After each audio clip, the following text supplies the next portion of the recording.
Hi folks, it's Mr. DePauy. This video is about simplifying radicals. Um, in example 1, we're looking at the square root of 16, or you can read this as radical 16. The answer to that is 4, and the reason is because radical 16 is what's known as a perfect square. And all that means is that if you were to take 4 and square it, you would get your 16. Now, there are a couple of ways that I've seen the answer written, which I want to point out because they're not done correctly, and I want you to avoid doing the same thing. So the first one is this. I often see radical 16 as equal to 4 times 4. That's not correct. Radical 16 is just equal to a single 4. The reason why it's a 4 is because 4 times 4 is 16. But 4 is the root of the 16, the source of that 16. The other way that I see it written is radical 16 is equal to radical 4, and that also is not right because radical 4 is itself an entirely different question. Radical 4 becomes 2 because 2 squared makes 4, and that's not at all like the square root of 16.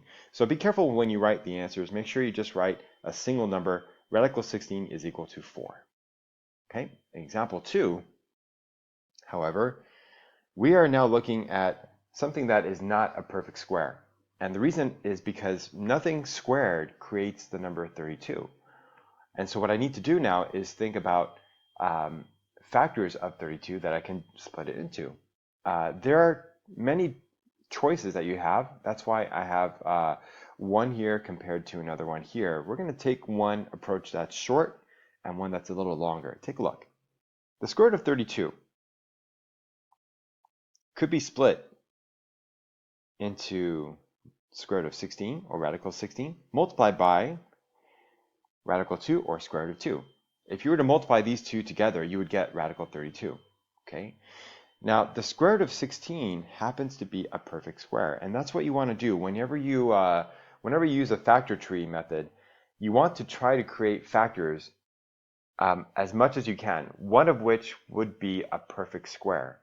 Now, it's not always going to happen that way, but in this case, it did. So radical 16 is 4. This radical 2, however, is stuck inside. It's an irrational number. What that means is that there is no perfect square in radical 2.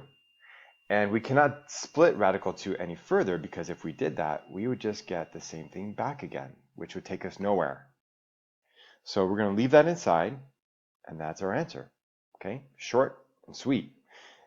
The second method, though, will take a little longer, and that's just because we're going to use two different factors. Now, radical 16 times radical 2 is radical 32, but so is radical 4 times radical 8. Now, between these two, radical 4 is a perfect square, so this comes out. Radical 8 can be further split into radical 4 and radical 2. Okay? Now, everything I do will keep falling down until the very end. This 2 comes down again. The square root of 4 is now 2, so this comes down. Yay, it's also free. And this one comes down, it's stuck inside. Aw, too bad. The two 2's that are outside, they combine and make a 4, and that 2 comes down inside the radical, and we have the same answer. Look at that. See? The same thing. The only difference is that the second way took a little longer than the first way. The first way took one step and I was done. The second way took 1, 2, 3 steps before I was finally done. But whichever method you choose, it should work out the same way every time. Okay, let's take a look at our next example. Example 3. When you deal with exponents on radicals that are inside a square root sign, there are several ways to deal with it. One, when you have a power of 2, powers of 2 have the ability to cancel out a radical sign. A square root sign and a square eliminate. In fact, they even share the same word, the word square. So this is read x squared, this is square root, and they eliminate each other. And just to give you a quick idea why this happens, if a square root sign were turned into an exponent, you could write x squared to the power of 1/2. Okay, that would be like saying the square root of x squared, but in a different form. And if you remember the laws of exponents, when you multiply or you distribute a power to another power, what you get in this case would be x to the power of 2 times 1/2, which would be x to the power of 2 over 2, which is just x. Okay, so to shortcut all this, what I'm getting at is that if you have a radical over a square, what you get is simply the base itself. Okay, just like we had over here, you get just the x in the end. Everything else, whoosh, disappeared. So that's the answer for this one. So coming over here, where we have more advanced examples of that, when you have higher powers than 2, what you want to do is you want to see how many powers of 2 can you pull out of a power of 6. And so all you have to do is divide, right? So how many 2's go into a 6? That's a question of division. And so one way that you could do this is you could say, well, let's see, I have 1, that's 2, 4, 6. Oh, okay. Well, I know that powers of 2 cancel with square root signs. So these are all going to cancel out with this, and that will leave only 3 c's. C times c times c. And when I multiply these together using the laws of exponents, what I get is c to the power of 3. Okay? Now, what about c to the power of 7? Well, 7 is an odd number, and even numbers going into odd numbers usually means you're going to have a remainder.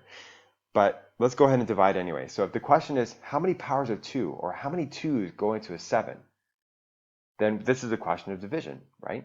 So we could do this in the following way. We could set it up in our head or on paper like this. Remember, we're trying to figure out how many powers of 2 I can pull out of there because powers of 2 cancel radicals out, okay?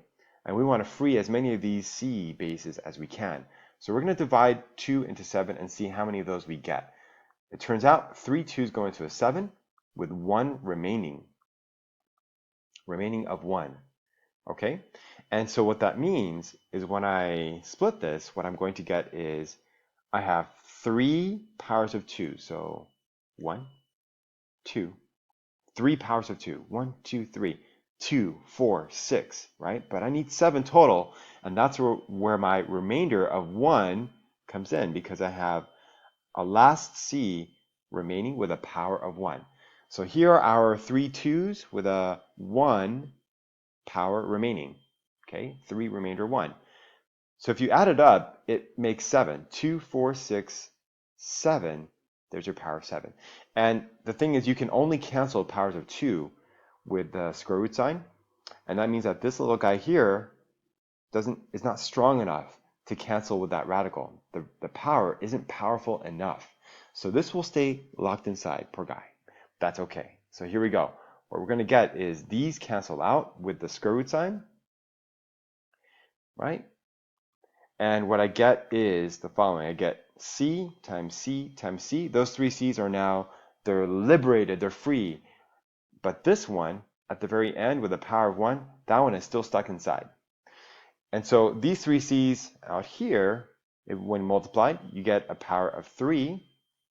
The c that is still stuck in there is still stuck in there, and that would be the answer.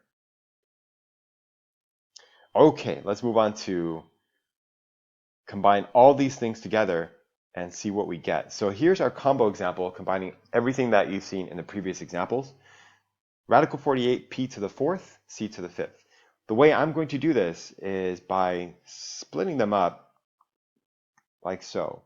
And the reason why this is good is because when you split something this big into smaller pieces, you can handle each piece one at a time and put everything together at the very end. So let's begin. So the square root of 48. Well, I know that I could use these numbers, right? Radical 6 times radical 8. I also could use radical 2 times radical 24. I also could use radical 16 times radical 3. Okay. Now, out of all three of these choices, I want to go with the one that will give me a perfect square and the best perfect square. It turns out this is the best one because of that radical 16. So I'm going to go ahead and put that here. Radical 16 times radical 3. This radical p to the fourth power, I want to see how many 2's I can get from that. How many powers of 2 I can take from this. So how many 2's go into a 4? Well, that's easy, 2. So what I have here is p to the second, p to the second. Okay, 2, 4. And over here, power of 5, well, how many 2's go into a 5? Well, two 2's go into a 5, but you'll have one remaining. So this would be c to the power of 2, c to the power of 2, that's 2, 4. I need 5, so I need one more. Okay, so now it's 2, 4, 5. Now remember, when we simplify, be careful. This over here becomes a 4. It's free, not radical 4, not 4 times 4, just 4. This over here is stuck to the radical 4. Here, these two 2's cancel out with the radical, and I get, in the end, I get p squared. Here, these two c's come out, but this one is still stuck inside. So what I get is c to the power of 2 with a c stuck inside. Now, as a rule, to finish this up, everything that is outside the radical sign, and I mean this one here, and this one here, they're not covered by radicals anymore. Everything that's outside needs to be put together. And remember that they're all multiplying together. So what we do is we put 4 with p squared with c squared, and everything that remains inside a radical sign are still there, but they get put together under one radical. So this is radical 3c. Okay, I took the radical 3, I took the radical c, and just made it radical 3c. And there you have it. That's the answer to that advanced question. Finally, I want to end this video by mentioning something very quickly about these two little guys here. Comparing negative radical 4 with radical negative 4. When you simplify this, the square root of 4 is possible to do. This negative is outside, so it has nothing to do with what's going on the inside. So what you do is you take this out as just a 2, but this radical is like a cat. It's prowling, and as soon as it sees a chance, it sticks to that negative, to that 2, and it becomes a negative 2, and that would be the answer. But the difference between that and the last one is that this negative is on the inside with the 4.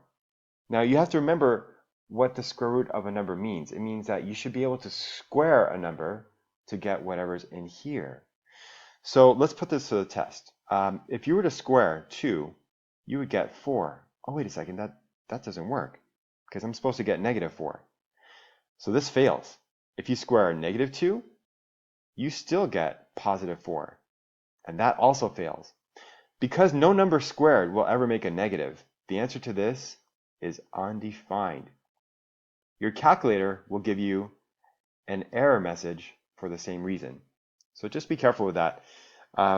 When you're working with negatives and square roots, it's easy to confuse these two, which is why I wanted to end with that and give you something to think about.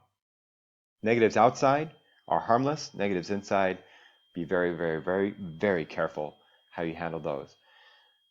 I hope this video helped you out. I gave you lots of examples, and as always, thanks for watching. Please take a moment and leave a comment if you so desire, and you take care. Bye-bye.